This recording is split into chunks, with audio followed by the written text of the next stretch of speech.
Welcome. Today we're going to unpack one of history's absolute most powerful stories of personal devotion. We're looking at authentic Islamic reports that go way beyond just a simple historical event. This is a literal masterclass in unparalleled generosity, unwavering loyalty, and the sheer power of complete trust. So get ready, because Abu Bakr's devotion to his faith and the level of dedication we're about to explore is just truly extraordinary. So before we really dive into the timeline here, I want you to just sit with this question for a second. Really imagine it. What would you do if you were asked to give up everything you own for a cause you deeply believed in? And look, I'm not talking about a generous donation out of your surplus or even a big chunk of your savings. I mean everything. Every last coin, every asset, your entire safety net. Facing a choice that requires that level of total sacrifice is a pretty daunting thought, right? Keep that in the back of your mind as we look at a man who actually faced this exact scenario. Okay, part 1, early opposition and loyalty.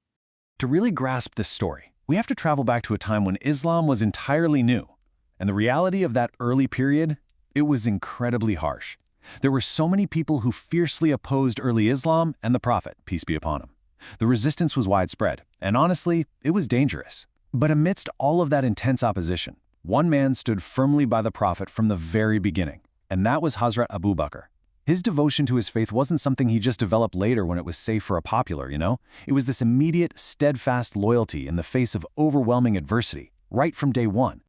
Moving into our second part, the call for charity. So, as the early community was navigating all these immense challenges, a really pivotal moment arrived. The Prophet actively asked the believers to give charity for Allah's cause, to help support their growing community during a really critical time. And naturally, people responded with incredible generosity. But when we look at how Abu Bakr responded, he brought all of it. Literally all of it. Authentic reports show he didn't just bring a fraction of his wealth or figure out some safe percentage to give while keeping a cushion for himself. He brought absolutely everything. It's a breathtaking, almost incomprehensible scale of response. It completely shatters conventional logic and just shows this total, unreserved commitment. Which brings us to part 3, the ultimate sacrifice. When a person truly gives away everything, this goes from being a simple act of charity into a legendary test of faith. When the Prophet saw Abu Bakr's total offering, he asked a deeply human, incredibly logical question. What have you left for your family? When someone liquidates their entire livelihood, the very first concern is, well, how are your dependents going to survive? How will they eat? And his response? Man, it is legendary. He simply said, I have left Allah and His Messenger for them. Just let the sheer weight of those words sink in for a second. He didn't hesitate. He wasn't anxious about tomorrow. This perfectly highlights how Abu Bakr's absolute, unwavering devotion to his faith completely overwrote any normal earthly worry. He didn't see his family as being left destitute at all. He genuinely believed he was leaving them in the best, most secure care possible, the care of the divine.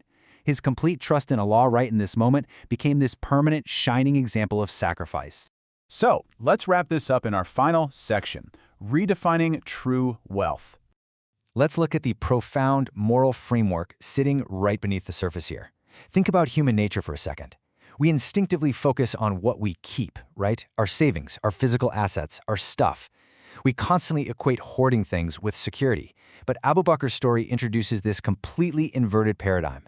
The idea of finding actual security in what we spend sincerely for Allah.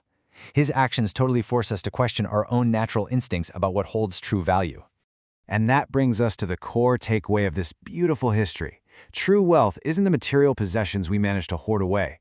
True wealth is exactly what we spend sincerely for Allah. Even though Abu Bakr gave away every single material possession he owned, historical reports remember him as one of the wealthiest men in faith to ever live. His spiritual bank account was limitless.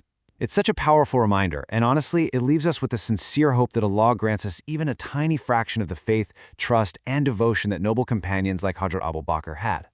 As we finish unpacking this history today, I want to turn this powerful lesson directly back to you. How do you define your own wealth in light of this extraordinary example of faith? When you look at your own life, are you measuring your success by what you've kept securely locked away, or by what you've sincerely given? I really hope this story leaves you with a deeply memorable thought to ponder today. Thank you so much for joining me, and keep questioning, keep learning, and keep exploring these incredible historical lessons.